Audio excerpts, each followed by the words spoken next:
Hello दोस्तों, आज हम इमोर्टल्स मूवी को हिंदी में एक्सप्लेन करेंगे जो सन 2011 में रिलीज हुई थी। तो चलिए वीडियो को शुरू करते हैं। कहानी की शुरुआत में फेडरा नाम की लड़की दिखाई जाती है जो भविष्य देख सकती थी। जब फेडरा सो रही थी तभी उसे एक ड्रीम आता है कि एक हाइपेरियन नाम का राजा टाइटन्स को आजाद कर देता है ताकि वो इंसानों पर अपनी हुकूमत कर सके। असल में आज से 1000 साल पहले जब धरती पर कोई इंसान या जानवर का नामो निशान नहीं था, तब स्वर्ग पर अधिकार के लिए एक लड़ाई हुई। जो लोग उस जंग को जीत गए उन्हें गॉड्स बना दिया गया और वो हमेशा स्वर्ग में रहे। पर जो लोग हार गए उन्हें टाइटन्स कहा गया और उन्हें हमेशा के लिए पहाड़ों की गुफाओं में कैद कर दिया गया। उस जंग में एक काफी शक्तिशाली तीर कमान था जिसमें काफी सारी पावर्स थीं। वो तीर कमान इस जंग में कहीं खो जाता है। अब इस लड़ाई को कई 1000 साल बीत गए थे और समय के साथ साथ इस युद्ध को भूल भी गए थे। अब मूवी में आगे हमें किंग हिपेरियन को दिखाया जाता है जिसका पूरा परिवार बीमार होता है। वो गॉड्स को मदद के लिए पुकारता है पर अब तक काफी देर हो चुकी थी।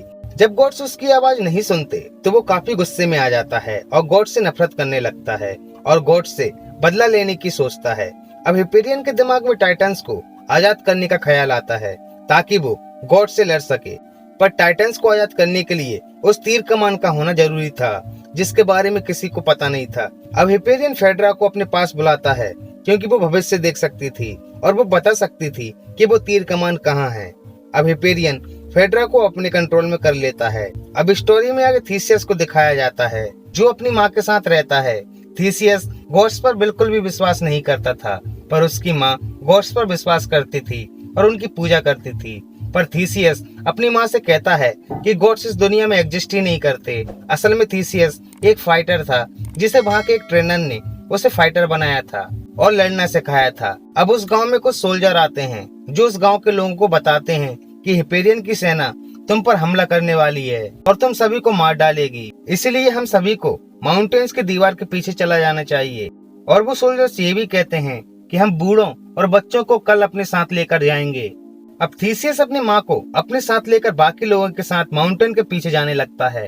पर तभी थीसियस को एक सोल्जर रोक लेता है और कल जाने वाले लोगों के साथ जाने के लिए कहता है। और वो सोल्जर ये भी कहता है कि तुम्हारा कोई बाप नहीं है, तुम्हारी माँ एक अच्छी औरत नहीं है। जिसे सुनकर थीसियस काफी गुस्से में आ जाता है और वो सोल्जर से लड़ाई करने लगता है। तभी और सोल्जर्स भी वहाँ आ जाते हैं। थीसियस उस सोल्जर के गले पर तलवार रख सभी को पीछे हटने के लिए बोलता है। तभी उनका कमांडर वहां आ जाता है और वो थीसियस से कहता है ये लड़ने का वक्त नहीं है, उसे छोड़ दो। पर थीसियस कहता है कि पहले प्रॉमिस करो कि हमारे लोग सेफ रहेंगे। कमांडर प्रॉमिस कर लेता है जिसके बाद थीसियस उस सोल्जर को छोड़ देता है। अब कमांडर थीसियस से कहता है कि तुम बहुत बहादुर हो और तलवार भी अच्छा चला लेते हो, तुम्हें तो हमारे साथ होना चाहिए। पर थीसियस कहता है कि मैं तुम्हारे साथ क्यों लड़ूं, क्योंकि तुम तो हमें कभी भी मुसीबत में छोड़कर भाग सकते हो। और थीसियस मना कर देता है। जिसके बाद वो कमांडर उस सोल्जर को सेना से निकाल देता है जिसने थीसियस की माँ की बेइज्जती की थी। अब वो सोल्जर बदला लेने के लिए किंग हिपेरियन के पास चला जाता है और थीसियस के गांव का पता बता देता है। जिसके बाद हिपेरियन की सेना उस गांव पर हमला कर देती है और बड़ी ही बेरहमी के साथ सभी गांव वालों को मार देती है, जिसमें थीसियस की माँ भी मर जाती है। जिसे देखकर थीसियस काफी टूट जाता है पर वह कुछ कर नहीं सकता था क्योंकि उसे सैनिकों ने पकड़ रखा था। अब थीसियस को बंदी बना लिया जाता है ताकि उससे खदानों में काम करवाया जा सके। अब दूसरी तरफ सभी गॉड्स इस घटना को देख रहे थे और वो इन सभी की मदद करना चाहते थे, जिसके लिए वो सभी गॉड ज्यूस के पास आते हैं और कहते हैं कि ये सब बेकसूर हैं, हमें इनकी मदद करनी चाहिए। पर ज्यूस उन्हें मदद करने से रोक देता है और कहता है कि हम रूल्स को नहीं तोड़ सकते क्योंकि हम जब तक इंसानों के मैटर में दखल नहीं दे सकते जब तक कि वो जालिम टाइटन्स इंसानों को नुकसान न पहुंचाएं। इंसान हम पर ट्रस्ट करते हैं और हमें भी उन पर विश्वास करना चाहिए ताकि वो खुद अपनी मदद कर सकें। तभी एक गॉड ज्यूस से पूछता है कि यदि हिपेरियन ने वो तीर कमान ढूंढ लिया तो फिर क्या होगा, जिस पर ज्यूस कुछ नहीं कहते और चुप रहते हैं। अब आगे थीसियस को दिखाया जाता है जो कि एक कैदी था और वो अभी तक अपनी माँ की डेथ के सदमे से नहीं उबर पाया था। अब वहां से फेडरा गुजरती है और उसका पैर थीसियस के पैर से टकरा जाता है जिसके कारण उसे विजन्स आने लगते हैं और वो देखती है कि थीसियस एक नाव में है और उसके साथ किंग हिपेरियन भी है और थीसियस के हाथ में वो तीर कमान है। जिसके बाद फेड्रा एक आदमी से कहती है कि हमें किसी भी हालत में यहाँ से निकलना है और वो थीसियस की ओर इशारा कर उसे भी अपने साथ चलने को कहती है, क्योंकि फेड्रा ये जान चुकी थी कि थीसियस के ऊपर गॉड्स की ब्लेसिंग्स हैं और यदि ये किंग हिपेरियन के साथ मिल गया तो ये पूरे वर्ल्ड में आतंक मचा देगा। अब रात को फेड्रा अपने कुछ साथियों और थीसियस को लेकर पहरेदारों को चकमा देकर निकल जाती है। अब जब किंग हिपेरियन को इस बात का पता चलता है तो वो अपने सैनिकों को उनके पीछे भेज देता है और कहता है कि किसी भी हालत में फेड्रा उसे जिंदा चाहिए। जिसके बाद हिपेरियन के सैनिक उस टापू पर पहुंच जाते हैं जहां ये सभी लोग थे। अब वो सैनिक उनके ऊपर हमला कर देते हैं और सभी को बंदी बनाकर जाने लगते हैं। जब इनकी नाव पानी में होती है तभी समुद्र के देवता स्वर्ग से नीचे पानी में कूद जाते हैं, जिसके कारण एक बहुत बड़ी लहर उठती है और वो नाव डूब जाती है और हिपेरियन के सभी लोग मर जाते हैं। पर फेड्रा, थीसियस और उनके लोग बच जाते हैं और उन्हें कुछ नहीं होता। तभी थीसियस फेड्रा से पूछता है कि तुम जानती थी कि हमें कुछ नहीं होगा। फेड्रा कहती है कि हाँ, मैं जानती थी कि हम बच जाएंगे क्योंकि मैं फ्यूचर देख सकती हूँ और ये मेरे लिए गॉड गिफ्ट है। थीसियस कहता है कि ये गॉड गिफ्ट कैसे हो सकता है, क्योंकि तुम सिर्फ फ्यूचर देख सकती हो पर उसे बदल नहीं सकती, और जिन गॉड्स को तुम मानती हो मैं उन्हें नहीं मानता, क्योंकि जब मेरी माँ को मारा जा रहा था तब तुम्हारे गॉड चुपचाप देखते रहे, उन्होंने कुछ नहीं किया। तभी फेड्रा पूछती है कि क्या तुम्हारी माँ का रीति रिवाज के अनुसार अंतिम संस्कार हो गया है? थीसियस कहता है नहीं, उनकी बॉडी वहीं पड़ी हुई है और उन सभी लोगों को जिन्हें मारा गया था। जिसके बाद फेड्रा कहती है कि तुम्हें उनका अंतिम संस्कार करना चाहिए, पर थीसियस कहता है कि ना तो मैं रीति रिवाजों को मानता और ना ही गॉड्स को, फिर मैं ये क्यों करूं?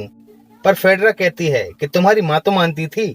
जिसके बाद वो सभी उस गांव में पहुंच जाते हैं और रीति रिवाज के अनुसार सभी का अंतिम संस्कार करते हैं। जब थीसियस अपनी माँ का अंतिम संस्कार कर रहा था तो वो अपनी माँ की लाश को एक पत्थर के स्लैब में डालकर अंदर धकेल रहा था, पर अंदर एक पत्थर के होने की वजह से वो बॉडी अंदर नहीं जा रही थी। तभी थीसियस उस पत्थर को तोड़ने लगता है और उस पत्थर के टूटते ही उसमें से वो तीर कमान निकल जाता है जो हजारों साल पहले स्वर्ग की लड़ाई में गुम हो गया था। अब थीसियस उस कमान को उठा लेता है और जैसे ही उस कमान को खींचता है उसमें से लाइट से बना तीर अपने आप आ जाता है, पर तभी वो तीर किसी चीज से टकराकर वापस उस कमान में लग जाता है, जिस कारण वो कमान थीसियस के हाथ से गिर जाता है। इसी बीच एक मॉन्स्टर का मास्क पहना एक आदमी थीसियस पर हमला कर देता है। इस मॉन्स्टर वाले आदमी को किंग हिपेरियन ने ही भेजा था सभी को मारने के लिए। अब उन दोनों में काफी लड़ाई होती है, पर थीसियस उस मॉन्स्टर को मार ही देता है। पर दूसरी तरफ फेड्रा और उनके साथियों को बंदी बना लिया जाता है। जब थीसियस ये देखता है तो वो उस कमान को उठाकर उन पर तीर चलाने लगता है और एक एक तीर हिपेरियन के सैनिकों को लग जाता है और सब के सब मर जाते हैं। इसके बाद फेड्रा थीसियस के घाव पर दवा लगाती है, क्योंकि उस मॉन्स्टर से लड़ाई के बाद थीसियस को काफी चोट आ गई थी। अब थीसियस फेड्रा से कहता है कि मैं गॉड्स के बारे में गलत था, मेरी माँ ठीक कहती थी। तभी फेड्रा कहती है कि तुम्हारी माँ के कारण ही हम यहाँ आ पाए और उनकी वजह से ही हमें वो कमान मिल पाया। अब देखना, तुम इस कमान की मदद से हिपेरियन को हरा पाओगे। अब दोनों एक दूसरे को काफी पसंद करने लगे थे और काफी करीब आ गए थे। लेकिन जब एक ओरेकल किसी के करीब आती है तो उसके भविष्य देखने की पावर्स खत्म हो जाती है। फेड्रा थीसियस से कहती है कि तुम सही थे, ओरेकल होना कोई गिफ्ट नहीं बल्कि एक श्राप है। मैं अपनी आंखों से अपनी लाइफ को देखना चाहती हूँ और अपनी जिंदगी को जीना चाहती हूँ। अब अगले दिन वो सभी उस जगह निकलते हैं जहाँ हिपेरियन ने फेड्रा की तीनों बहनों को कैद करके रखा था। लेकिन जब वो वहाँ पहुँचते हैं तो वहाँ हिपेरियन नहीं होता, क्योंकि वो अपने सैनिकों के साथ माउंटेन की दीवारों के पास गया हुआ था। पर तभी फेड्रा को अपनी बहनों की चिल्लाने की आवाज आती है। तभी उन्हें एक बुल दिखाई देता है और वो तीनों बहनें उसी बुल के अंदर थीं। जब उस बुल को गिराया जाता है तब तक फेड्रा की तीनों बहनें मर चुकी थीं। तभी हिपेरियन के सैनिक भी उन पर हमला कर देते हैं और थीसियस के हाथ से वो कमान गिर जाता है और उसे एक एनिमल उठाकर ले जाता है। वो जानवर उसे माउंटेन के पीछे हिपेरियन के पास ले जा रहा था। अब हिपेरियन के लोग थीसियस और फेड्रा को मारने ही वाले होते हैं कि तभी स्वर्ग से एक गॉड और एक गॉडेस आ जाती है जो हिपेरियन के सारे सैनिकों को मार देते हैं। और वो गॉड्स कहते हैं कि तुम तब तक हिम्मत मत हारना जब तक कि तुम उन माउंटेन की दीवारों को अपने साथ न ले आओ। और वो गॉडेस उन्हें 2 घोड़े देती है। तभी गॉड ज्यूस वहाँ आ जाते हैं जो काफी गुस्से में थे, क्योंकि उन दोनों गॉड्स ने समय के पहले ही इंसानों की हेल्प कर रूल को तोड़ दिया था। और ज्यूस उस गॉड्स को मार देता है। और थीसियस से कहता है कि अब कोई गॉड तुम्हारी मदद करने नहीं आएगा। मुझे विश्वास है थीसियस कि तुम अकेले ही इन सभी को हरा सकते हो और मेरा विश्वास तुम पर है। मेरे विश्वास को टूटने मत देना और अपने लोगों को बचाना। अब थीसियस और फेड्रा उन माउंटेन्स की दीवारों के पास चले जाते हैं जहाँ टाइटन्स थे और दीवारों के उस पार थीसियस के गांव के लोग थे। थीसियस उन गांव के लोगों के पास पहुंच जाता है जहां वह ग्रीक के किंग को उस तीर कमान के बारे में बताता है और हिपेरियन की पूरी सच्चाई भी बताता है कि हिपेरियन क्या करने वाला है। लेकिन वो किंग इस बात पर बिलीव नहीं करता और इसे बस एक मनगढ़ंत कहानी मानता है और वैसे भी कोई किंग वॉर नहीं चाहता और वो कहता है कि हम हिपेरियन के साथ समझौता कर लेंगे। अब हिपेरियन को ये पता चल जाता है कि थीसियस की हेल्प करने के लिए खुद गॉड्स आए थे। अब हिपेरियन अपने एक सैनिक को थीसियस के पास भेजता है और कहता है कि किंग हिपेरियन तुमसे मिलना चाहते हैं। तभी फेड्रा कहती है कि मैंने ये विजुअल्स पहले ही देख लिए थे कि वो तुम्हें अपना साथी बनाना चाहता है और अपने साथ रखना चाहता है। तभी थीसियस कहता है कि तुम ठीक ही कह रही होगी, पर मैं उसका साथ कभी नहीं दूंगा, वो मेरी माँ का कातिल है।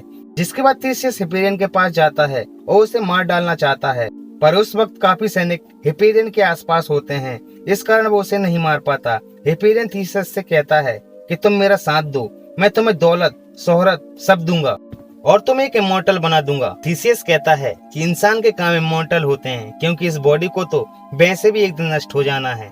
ये कहकर वो वहाँ से जाने लगता है, पर तभी हिपेरियन कहता है कि बेशक तुम्हारे साथ गॉड्स हैं, पर मैं कल सभी टाइटन्स को आजाद कर दूंगा, जिसके बाद मेरा राज होगा।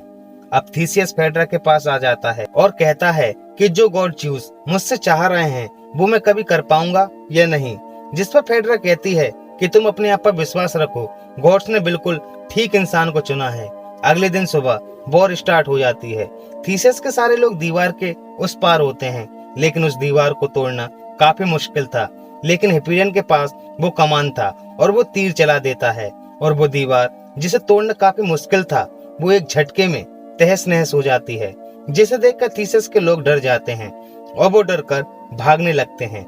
लेकिन तभी थीसियस वहां आ जाता है और कहता है ये सभी लोग बुज़दिल हैं, उन्होंने बस डरावने मास्क पहने हुए हैं, वो भी हमारी तरह इंसान है, इनके रगों में भी खून दौड़ता है और इन्हें भी तकलीफ और दर्द होता है, बस अपनी बुज़दिली छिपाने के लिए और दूसरे कमजोरों को डराने के लिए ये मास्क पहनते हैं।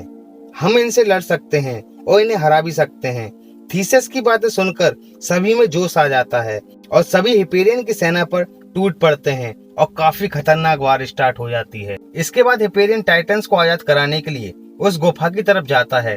तभी ग्रीक का किंग उसे समझाता है और उससे ऐसा न करने के लिए कहता है, लेकिन हिपेरियन उसकी गर्दन उड़ा देता है और कमान से तीर छोड़ देता है।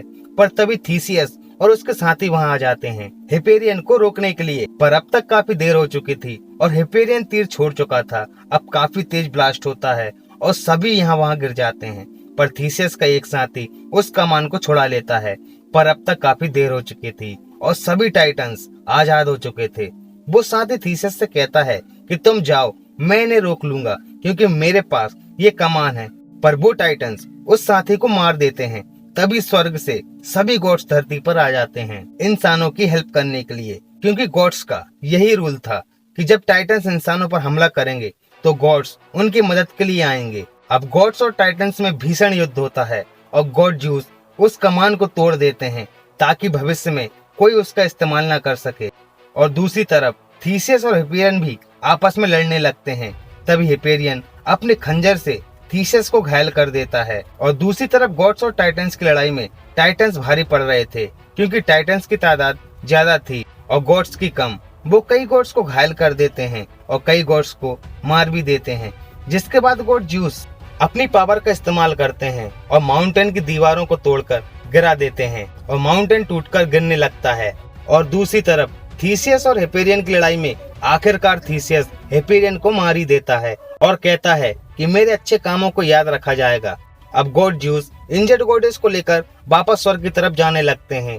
अब माउंटेन टूटकर गिर रहा होता है और थीसियस उसके नीचे दबकर मरने ही वाला होता है कि तभी गॉड ज्यूस थीसियस को भी स्वर्ग की ओर बुला लेते हैं, जिसका मतलब है कि थीसियस भी एक गॉड बन जाएगा। अब दूसरी तरफ माउंटेन के टूटने से हिपेरियन की पूरी सेना दबकर मर जाती है, जहां अच्छाई की जीत होती है और बुराई की हार। अब काफी सालों बाद दिखाया जाता है कि थीसियस की बहादुरी पर कहानियां बन गई हैं, उसकी बहादुरी को याद रखा जा रहा है। थीसिस और फेड्रा का एक बेटा भी होता है और उसके पास भी फ्यूचर देखने की ताकत होती है, अपनी माँ की तरह।